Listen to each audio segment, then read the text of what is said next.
Čaute ľudia, vitajte pri dnešnom YouTubeovom videu. Témou dnešného videa bude ako urobiť svoj prvý drep. Toto video je v prvom rade smerované pre začiatočníkov, aby vedeli, ako sa dostať do daného pohybu, ako vyprogresovať daný pohyb od úplných základov až ku olympijskej tyči a taktiež si povieme niečo o technike, chybách, radách a typoch. Tak poďme na to. V prvom rade poďme si povedať, čo je ten drep. Drep je komplexný cvik, pri ktorom budeme prioritne precvičovať našu spodnú časť tela, a teda naše nohy. Drepom precvičíme nielen jednu svalovú skupinu, no hlavne jeho primárnym zacielením sú kvadricepsy a zadok. No a teraz si už poďme niečo povedať o samotnom cviku. Ak ste úplný začiatočník, tak môže sa stať, že aj verzia bodyweight drepu bude pre vás značne náročná. Už len pri takejto jednoduchej verzii bodyweight drepu veľa začiatočníkov robí strašne veľa chýb. Či už ide o správny postoj alebo príliš priamočiary pohyb smerom nadol, kedy sa sústredíte na to, že púšťate vaše kolena skôr ako vaše bedrá. Alebo taktiež sa vám môžu dvíhať päty alebo padať kolena a tak ďalej. Je toho strašne veľa, na čo sa treba sústrediť, a preto, aby ste sa dostali na verziu bodyweight drepu, skúste najskôr verzie s dosedom na drevenú bedňu, lavičky alebo akúkoľvek inú vyvýšenú podložku. Pri takejto verzii drepu nejdete plný rozsah pohybu, ale aspoň sa viete naučiť danú techniku a zdokonaľovať ju postupom času. Takto si dokážete kontrolovať váš postoj, pohyb, aby bol najprv vykonávaný bedrami až tak kolenami. Viete si taktiež kontrolovať váš pohyb kolien a tak ďalej. Daná verzia drepu je úplne úžasná, lebo viete na nej rýchlo progresovať, nakoľko pomaly sa dostávate do daného pohybu a osvojujete si ho. A preto si najprv skúste dať bedňu vyššie a choďte drep s úplným sedom. Ak už to budete mať zmaknuté, následne viete ísť drep s dotykom. Ak vám to príde príliš ľahké, tak viete si zás tú bedňu dať trošku nižšie a viete to zás skúsiť či už so sedom alebo s dotykom. Ak už budete mať verzie drepu na najnižšej podložke zmaknuté, tak taktiež si vyskúšajte verzie s fit loptami alebo s TRX pásmi.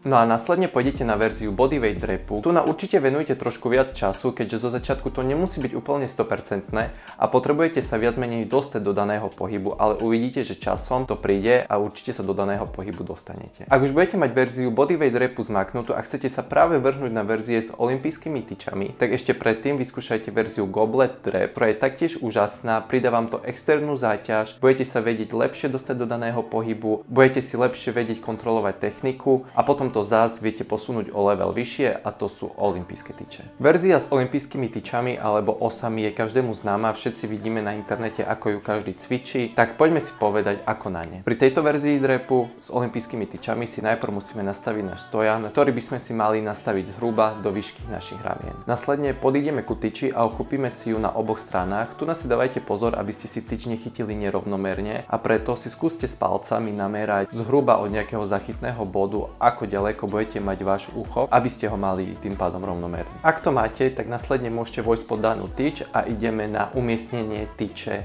na naše plecia. Ešte predtým však musíte si spevniť vaše lopatky a zafixovať ich. Následne si viete tyč umiestniť na plecia dvomi spôsobmi, a to je high bar alebo low bar. Čo sa týka high bar alebo low bar, high bar znamená, že vaša tyč je niekde pri krku, čiže na tej vysunutej časti trapézu, a low bar znamená, že vaša tyč je trošku nižšie, čiže niekde v úrovni ramien. Ja osobne preferujem high bar, je to voliteľné, je to preferenčné. Skúste si obidve verzie a podľa toho, čo vám bude vyhovovať alebo čo vám bude komfortné, tak podľa toho si vyberiete a danú techniku budete praktizovať. Ak už máte vašu tyč umiestnenú na pleciach, tak následne urobíte krok vpred alebo vzad podľa toho, ako je váš stojan situovaný. Následne si nastavíte postoj. Postoj by mal byť úplne taký istý, ako máte pri bodyweight drepe, tu sa nič nemení. Tu máte ako bonus tyč za hlavou, ale teda postavíte sa cca na šírku pánvy, nepríliš široko ani nie príliš úzko, fakt na nejakú šírku pánvy so špičkami smerujúcimi do strán.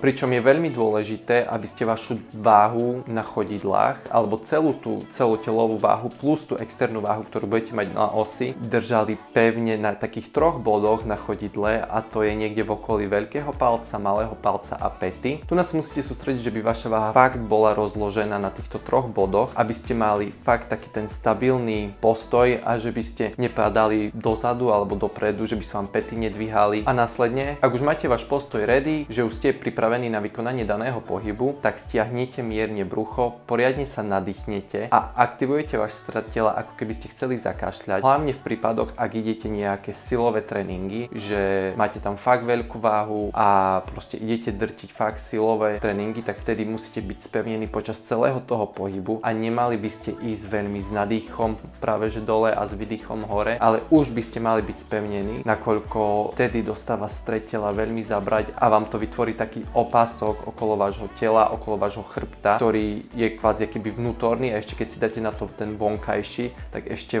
viac vás to zosilní, ešte viac vám to pomôže a pridá vám to tú sílu na to, aby ste to dvihli nahor. Čiže ten nádych je veľmi dôležitý, bajte na to a teda pôjdete s nadýchom smerom nadol, pričom pri tom prvotnom pohybe sa sústredíte na to, že zasúvate ako keby váš zádok a vaše bedra dozadu. Čo to znamená? Aby teda váš pohyb vychádzal prvotne z bedier alebo teda zo zadku a nie z kolien. Následne to môže vyzerať takto, že ak idete, alebo teda ak váš pohyb ide práve z kolien, že idete príliš priamočiaro. To znamená, že padáte dopredu, celá vaša váha je príliš v tej prednej časti tela alebo príliš naklonená na kolena a na tie špičky. Takže ak to zhrniem, tak vaše bedrá robia pohyb skôr ako vaše kolena, snažíte sa držať chrbát rovný a vaše kolena by mali smerovať v smere špičiek. Čiže netlačte ich veľmi do stran, ale zároveň ich ani nenechajte prepadnúť dovnútra. Následne sa viete v spodnej pozícii zastaviť na sekundu a potom idete naspäť hore do tej štartovnej pozície, ale tu nadávajte pozor, aby vám váš hrudník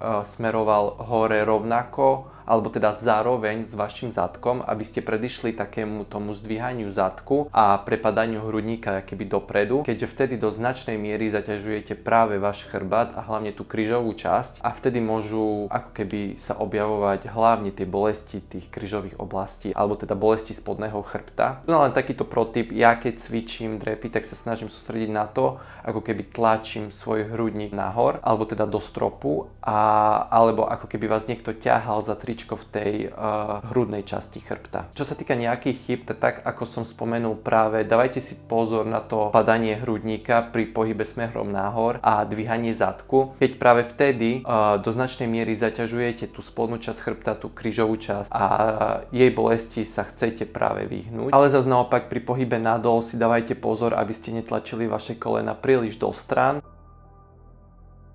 alebo zás, aby vám nepadali dovnútra. Čo sa týka ešte toho pohybu, tak fakt si dávajte pozor na to, aby ste nešli tak priamočiaro a teda, že by váš prvotný pohyb bol z tých bedier a až následne z tých kolien. Čo sa týka nejakého pohľadu, tak určite by ste sa nemali pozerať príliš hore, alebo teda do stropu, alebo príliš na zem. A potom sú tam ešte také chyby, keď je tam príliš ťažká váha, alebo teda váha, ktorú neviete práve zdvihnúť a je v danej chvíli nad vaše sily a to bude nejaký polovičný pohyb. Ten polovičný pohyb dosť často ho ľudia robia, aj keď nevedia techniku drepu, alebo teda nevedia urobiť plný rozsah, alebo nevedia už len urobiť klasický bodyweight drep a idú hneď na tie osy alebo na tie olympijské tyče a tam si nakladú kila a vtedy z toho spravia polovičný pohyb. Nemusí to byť len tá vysoká váha, ale môže to byť aj kvôli tej technike alebo kvôli tomu, že nevedia, neovládajú to a nešli úplne od začiatku, ale skočili hneď na ten level 10, hej, a nešli od toho levela 1. No a poslednou chybou bude takéto púšťanie sa cez daný pohyb alebo doslova odrážanie sa zo spodnej pozícii smerom nahor. Taktiež je to do značnej miery spôsobené veľkou váhou a teda aspoň takto si to uľahčíte, aby ste sa dostali cez daný pohyb, čo mi tiež nepríde veľmi korektné, takže skúste na tom popracovať, ak robíte práve tu v tomto chybu. Čo sa týka nejakých typov a rád, tak väčšina ľudí má problém s dvíhaním piet,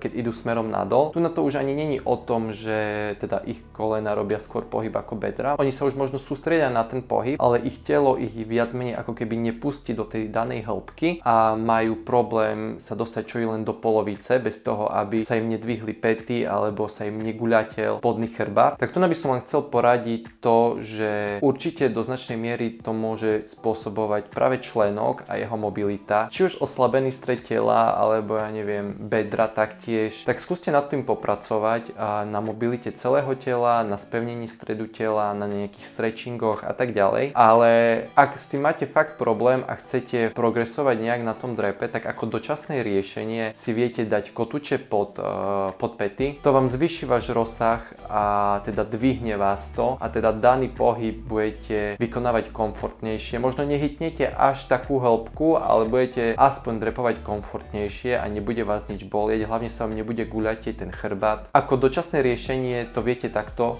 odcvičiť, zatiaľ čo sa budete sústrediť na tie mobilitné cvičenia a tak ďalej. Ďalším a nie tak typom ako radov je to, že väčšina chlapov necvičí drepy a už vôbec nie nohy. Myslia si, že sú to cviky pre ženy. Týmto len by som vás chcel vyviesť z omylu a určite skúste tomu venovať čas. Skúste namiesto tých bicepsov, ktoré hrotíte, ja neviem, 5, 6, 7, 8 cvikov, zapojiť nejaké 3-4 cviky na nohy. A nie len také cviky, ktorých sa budete cvičiť komfortne, ako sú predkopky a zakopky na strojoch, ale také komplexné, ako sú drepy, hip thrusty, bulharské drepy, výpady. Všetko je benefitujúce pre vás, či už chcete schudnúť alebo pribrať. Sú to všetko komplexné cviky, ktoré vám určite pomôžu a do budúcna vám budú len benefitom.